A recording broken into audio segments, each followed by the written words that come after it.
अरे छोड़ ना, तो माई के बुलाई। बुला ला। पागल है का रे? ए का चलता हाँ?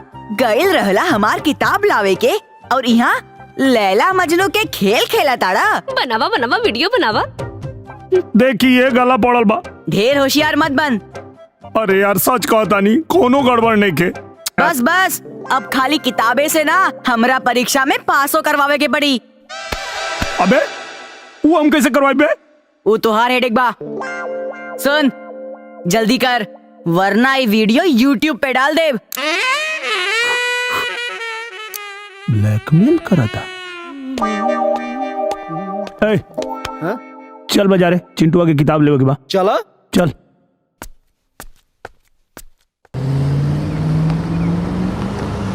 आई देखा हम आ गई नी। नमस्ते प्रणाम। आ गई बानी हम। कोनो बात के चिंता मत करियो। ई देखा भगिनी हमरा के सब लोग चिन्हता। ए घसियावन चाची मामा। ठीक बानू? चुप।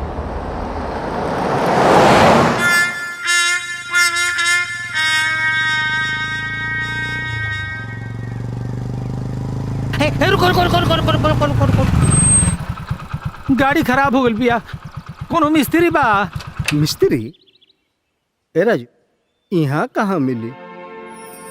चमकेला सूरज गगनवा में जैसे चमकित वैसा ही ई किस्मत हमार रहती अगर आज साथे जो हमरा तो रहती ऐसने मोहब्बत हमार।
पूछतानी बात एगो हमके बता दारानी।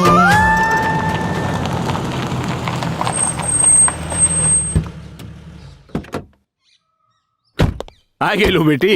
राधा अरे अरे सन्नो एकरा के का भइल? हम देखत बानी। हाँ देख।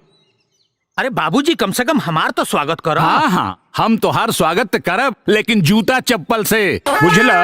अंदर तो आवा आवा आवा आवा।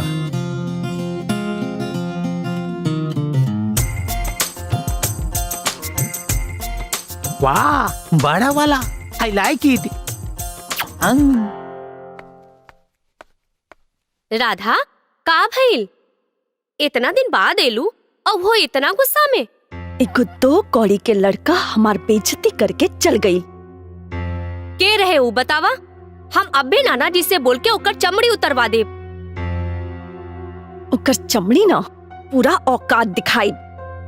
पता तो चले कि पंगा केकरा से ले ले बा। तू प्रेमी, आहा मैं प्रेमी, ए, प्रेमी लोग। आहा। लो लो। इतना देर कहाँ लगा देला? अरे तोरा स्कूल के ताला तोड़े में लेट हो गया। जौना प्रश्न के उत्तर ना आवे मैं देख के लिखा लो। प्रेस के नाम और गाइड के नाम मत लिख दिया लो। लिखते काहे नहीं लिखत? तू लिखबा हमार नाता ई वीडियो। पता न बड़ा होके का बनी।